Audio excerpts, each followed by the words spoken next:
Kami persilakan.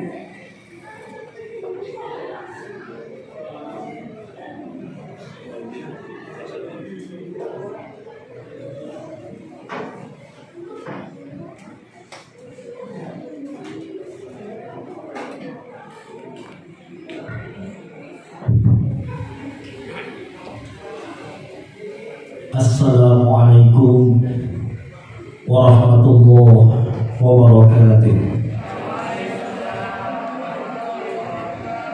Assalamualaikum warahmatullahi wabarakatuh.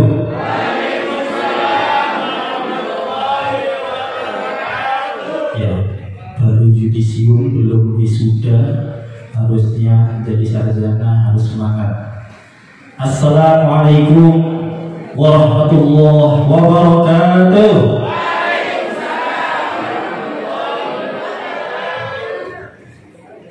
Alhamdulillah, wassalatu ala rasulillah wa ala alihi wa sahbihi wa mawalah, amma ba'du. Kepada Ketua Yayasan Al-Hikmah Tuban Bapak Kiai Haji Ruslan Dimyati, Rektor IAI Al-Hikmah Ibu Dr. Hajah Nuruddin Mumtahanah SAG MPDI, semua wakil rektor, para dekan dan wakil dekan, para dosen, kaprodi dan anak-anakku, para mahasiswa IAI Al-Hikmah Tuban yang hari ini berbahagia dan semoga berkah untuk selamanya. Para bapak ibu sekalian yang dirahmati oleh Allah, mohon maaf saya sarungan, memang asli Pasuruan, biasa sarungan. Jadi setiap acara-acara besar kecuali kemarin ketika dapat penghargaan dari presiden itu saja, itu pun pinjam celananya. Ya. Para bapak ibu sekalian yang dirahmati oleh Allah, ada seorang dosen bisnis pada saat kuliah pertama yang disampaikan para mahasiswa, saya kuliahnya beda dengan semua dosen. Pertemuan pertama, saya ingin semua mahasiswa nulis mau ke luar negeri dan semua satu kelas, gak boleh ada yang sama. Artinya apa? Saya ingin kalian ke luar negeri sendirian, gak boleh bareng. Karena kalau bareng yang satu sungguhan, yang satu gandol. Pertemuan kedua, saya ingin semua membawa paspor.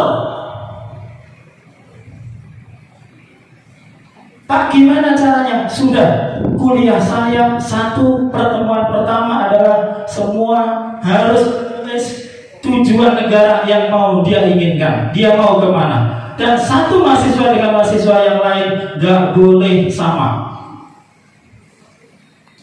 Akhirnya dosen ini memberikan waktu setengah jam untuk berpikir, dan kemudian mereka mengeksekusi keputusannya. Saya akan ke Amerika, saya akan ke Jepang, saya akan ke Ethiopia, saya akan ke Sudan, saya akan ke Prancis, saya akan ke Cina, dan seterusnya. Setelah ditulis, kemudian mereka bilang, Pak, saya gimana untuk cari paspor, untuk cari uang, beli tiket bisa pergi ke luar negeri? Sudah, saya nggak mau. Yang penting saya ingin semua satu kelas harus keluar negeri. Akhirnya mereka berpikir, boleh gak minta orang tua? Gak boleh. Harus usaha bagaimana upayamu untuk kemudian dapat uang tiket, beli paspor, semuanya adalah hasil karya sendiri. Akhirnya semua mahasiswa bergerak. Ada yang kerja di rumah makan, ada yang kerja serabutan, yang penting dia dapat uang. Kemudian didenda oleh dosen, 2 bulan sudah harus punya paspor, 2 bulan sudah harus berangkat luar negeri. Akhirnya setelah setengah jam waktu diberikan, semuanya sudah menulis, dan tidak ada satu dengan mahasiswa yang lain sama. Semuanya satu tujuan, yaitu satu negara. Akhirnya mahasiswa ini kemudian pertemuan kedua dapat paspor, ditunjukkan kepada dosennya, ayo mas, ayo mbak, dilihat semua sudah punya paspor, punya tujuan. Kemudian berpikir apa? Gak usah berpikir, semuanya langsung eksekusi, langsung bergerak. Biar mereka kemudian berpikir bagaimana mereka bisa keluar negeri. Setelah kemudian pertemuan kedua dijadwalkan, semua berangkat, diantar oleh dosen ke bandara internasional. Berangkatlah mereka ke sana. Mereka ke sana sendirian, jauh dari keluarga. Jadi kuliahnya sama dosen, saya nggak kuliah. Kuliah saya pertemuan pertama menentukan negara mana yang kamu tuju. Pertemuan kedua, mana paspormu? Kemudian nanti pertemuan ketiga kamu datang langsung dapat nilai. Akhirnya ketika di negara si A, di negara A, negara B, mereka berpikir ya kok bisa hidup. Yang kedua berpikir ya kok dapat uang. Yang ketiga ya kok berpikir dapat jaringan. Dan yang keempat bagaimana dia berpikir dapat ilmu dan pengalaman. Akhirnya selama 3 bulan di luar negeri mereka harus bekerja. Yang penting dapat uang untuk pulang. Yang kedua, yang penting dapat pengalaman, harus membuka banyak jaringan. Dan kemudian yang ketiga dia dapat apa itu? Pengalaman yang luar biasa. Setelah 3 bulan di luar negeri mereka pulang. Kemudian ketemu dengan dosennya. Sudah, gimana? Kamu di sana ngapain saja? Tulis dalam sebuah buku, dalam sebuah karya. Semua mahasiswa cerita selama di luar negeri mereka ngapain, dapat uang berapa, kerja di mana saja, dapat jaringan berapa, dan kemudian mereka pulang membawa apa. Setelah pulang, apa yang mereka lakukan?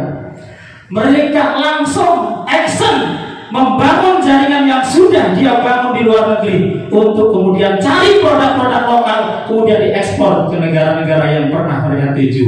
Begitu mereka pulang, mereka bisa nulis sebuah buku. Yang kedua, mereka menjadi pengusaha pada saat mereka semester 1.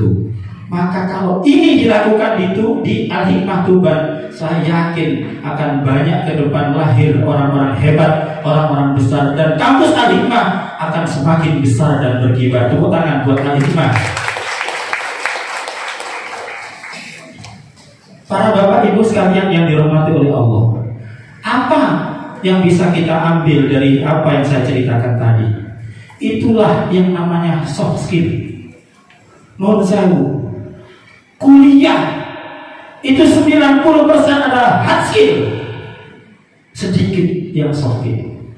Padahal untuk sukses di masyarakat, mahasiswa harus lebih banyak soft skillnya. Apa yang dilakukan dosen ini? Mereka membangun soft skillnya. Bagaimana mereka berinteraksi dengan masyarakat, bagaimana mereka membangun jaringan, bagaimana mereka mengambil sebuah keputusan hidup agar kemudian mereka menjadi orang yang hebat. Karena itu para mahasiswa yang dirahmati oleh Allah, jangan bangga dengan gelar sarjana. Maka kalian saat ini sudah mulai harus berubah. Seperti yang tadi saya katakan, semua mahasiswa kaget pada saat pertemuan pertama. Gak berpikir dia harus ke luar negeri. Belum pernah. Dari sekian mahasiswa hanya 1 yang pernah naik pesawat.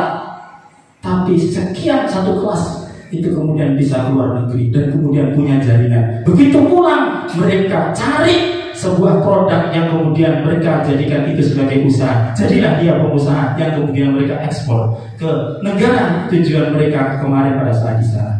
Coba kalau Al-Hikmah bisa seperti itu, maka akan hebat. Anak-anak tidak lagi menjadi pencari kerja, tapi menjadi pencipta pekerjaan. Semoga Al-Hikmah ke depan bisa mewujudkan cita-cita seperti ini. Tepuk tangan sekali lagi kepada Al-Hikmah. Para bapak ibu, para mahasiswa yang dirahmati oleh Allah, nun sewu, ketika di masyarakat, hard skill itu hanya 15% untuk sukses. Padahal di kuliah 90% lebih itu adalah hard skill, teori. Maka saya berharap Hikmah punya labor yang kemudian bisa mengasah dan melejitkan soft skill mereka. Ini PR yang harus diwujudkan ketika ingin mahasiswanya hebat, kemudian bermanfaat di masyarakat. Para Bapak Ibu sekalian yang dirahmati oleh Allah, anak-anakku sekalian harus punya cita-cita untuk diri. Jangan hidup tidak berubah. Jangan sampai hidup selamanya sama, gak ada perubahannya. Maka kalian ketika pegang ijazah, sudah, saya ingin berubah. Saat ini juga gak harus nunggu lama. Harus ngambil keputusan. Karena kalau tidak, kalian akan berlarut-larut kemudian tidak berubah-ubah. Sukses tidak akan pernah didapatkannya. Para Bapak, Ibu, anak-anakku sekalian yang dirahmati oleh Allah, hidup itu harus punya program, punya target. Jangan gak punya target. Menjadi pemimpin harus punya target. Saya sedikit cerita. Pada saat saya dulu dosen juga, pulang di Ngasem, sebuah kecamatan kecil, bingung bagaimana ya. Akhirnya merintis sebuah usaha milik organisasi. Tapi saya nggak mau sekedar mendirikan usaha, tapi punya target bagaimana umur sebelum 10 tahun sudah juara nasional. Pada saat yang lain 15 tahun, 20 tahun, bahkan lebih 20 tahun juara nasional. Tapi bagaimana kami usaha ini dibangun tidak sampai 10 tahun itu sudah juara nasional. Akhirnya saya putuskan 7 tahun, bismillah kita juara nasional. Dan terbukti 7 tahun dengan aset 100 miliar kita sudah juara juara nasional kooperatif investasi. Loh, kok bisa? Saya berpikir begini, kalau mengandalkan anak-anak, mayoritas santri kami, karyawan kami itu adalah SMA. Hanya 5% dari yang sarjana. Artinya apa? Mereka tidak punya bekal seperti panjenengan. Apa? Ekonomi syariah atau hukum ekonomi syariah. Mereka dari SMA, saya rekrut usianya nggak boleh lebih dari 25 tahun pada saat itu. Tapi saya bangun soft skill-nya. Bagaimana soft skill ini kemudian bisa menunjang prestasi-prestasi dari tahun ke tahun. Dan alhamdulillah yang saya garap seperti itu. Setiap malam santri wajib tahajud, karyawan wajib tahajud. Kalau nggak tahajud, gajinya hanya gaji pokok, nggak dapat tunjangan. Pagi jam 6 sudah harus di kantor. Kalau nggak terlambat saja, nggak dapat tunjangan. Padahal tunjangannya macam-macam, tunjangan jabatan, tunjangan hari, makan, kemudian bonus lain-lainnya, lebih banyak tunjangannya daripada gaji pokoknya. Maka mereka akan berpikir bagaimana menjadi pribadi yang terdisiplin.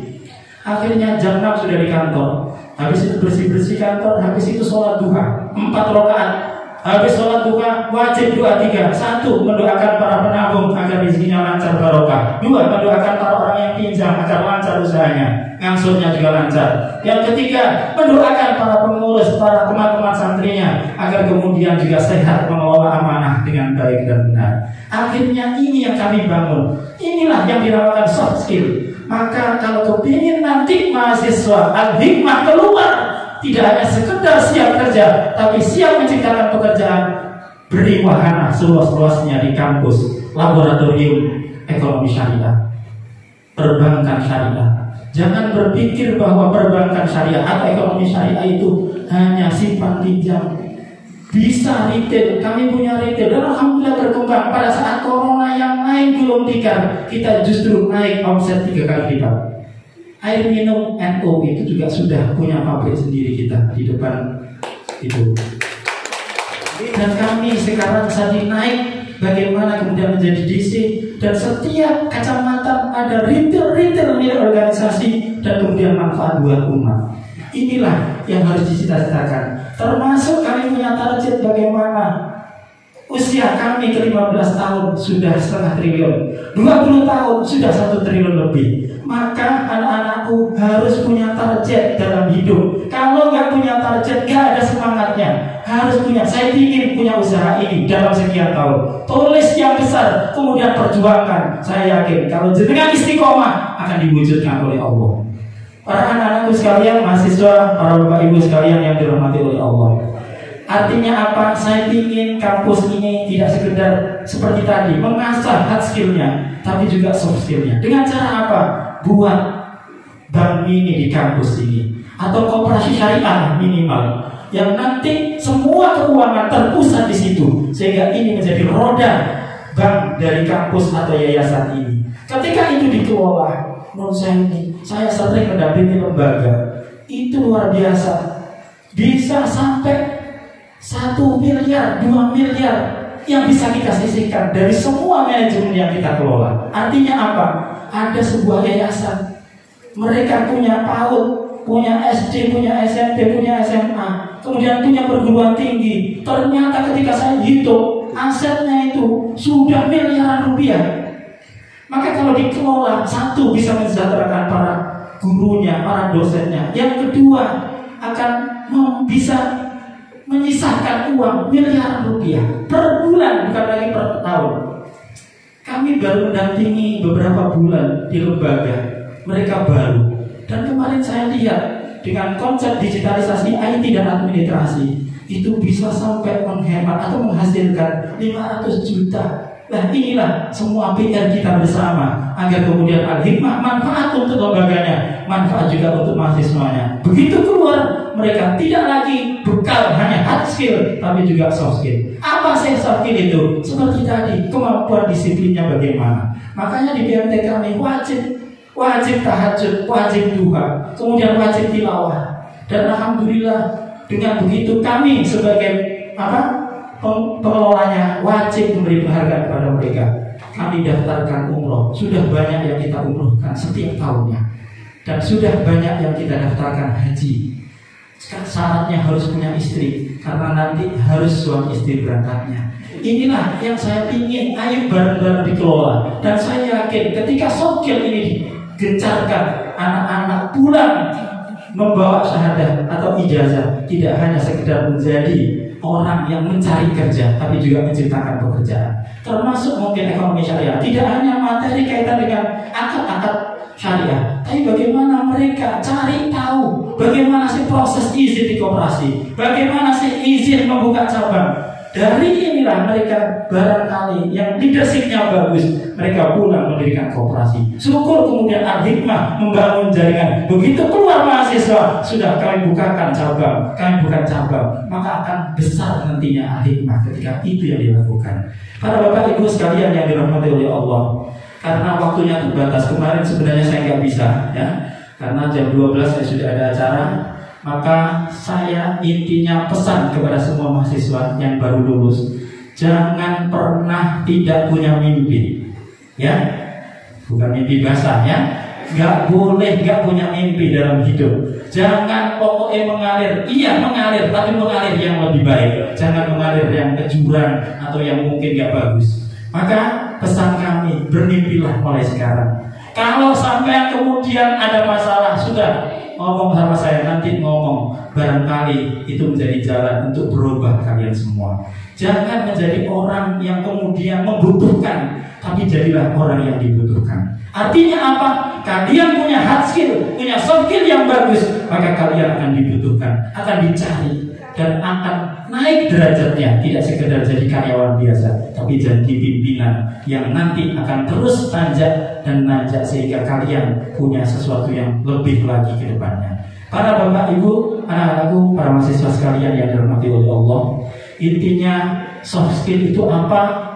Ya tadi, kedisiplinannya harus kemudian kemampuannya harus diasah. Kemampuannya bagaimana?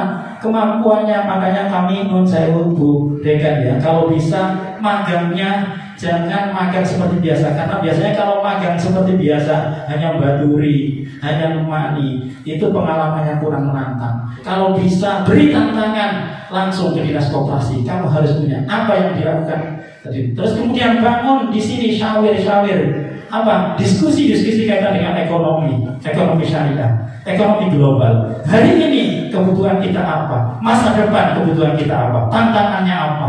Nah, itu yang harus banyak didiskusikan. Sehingga apa? Dengan leadership yang dibangun, dengan syawir atau diskusi-diskusi itu akan muncul leadershipnya. Maka harus ada identifikasi mana yang leadershipnya sudah muncul, mana yang belum. Dengan cara itu insya Allah lebih manfaat dari sekedar kita berikan materi-materi yang bernilai hard skill tadi. Yaitu apa? Materi kaitan dengan inilah akad mudharabah, ini musyarakah. Itu porsinya sedikit saja. Yang penting adalah bagaimana mereka memahami, tidak harus menguasai dulu, tapi soft skillnya ditonjolkan. Kalau boleh porsinya 60% soft skill, hard skill itu hanya 40%. Insya Allah anak-anak kita, mahasiswa Al-Hikmah akan menjadi orang-orang yang tidak hanya dibutuhkan, tapi mereka bisa membuat perubahan di tempat masing-masing. Itulah para Bapak Ibu sekalian yang dirahmati oleh Allah.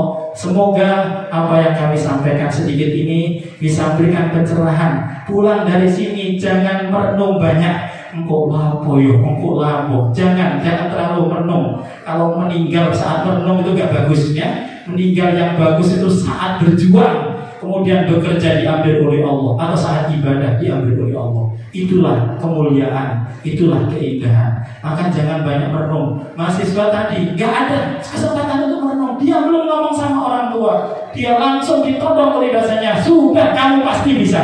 Dan ternyata bisa. Dan begitu pulang semuanya jadi pengusaha.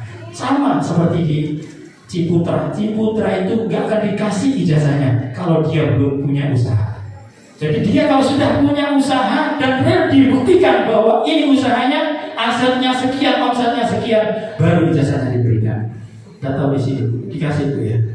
Oh langsung dikasih, alhamdulillah ya. Maka beruntung sampai. Tapi nggak boleh nanti kemudian soal ijazah menang turu, nggak berubah hidupnya, nggak boleh. Begitu nggak boleh alimah, harus berubah hidupnya ya. Hidupnya lebih baik, bukan berubah tidak lebih baik. Saya doakan semoga para mahasiswa yang hari ini yudisium menjadi orang-orang yang sukses di dunia dan akhiratnya. Dan hari ini juga ada semangat yang kemudian jangan pudar. Begitu pulang sudah ngomong, langkahnya sudah beda, ngomongnya sudah beda, yang biasanya jeleknya sudah berubah. Maka ketika itu sama lakukan dan istiqomahkan 40 hari saja, akan ada perubahan-perubahan luar biasa pada diri kalian semua. Semoga kalian semua menjadikan ilmu, semoga ilmu kalian jadikan ilmu yang manfaat dan barokah untuk keluarga, untuk dirinya dan untuk umatnya. Terima kasih. Mohon maaf, Allahul muwaffiq ila aqwamit thoriq. Assalamualaikum warahmatullahi wabarakatuh.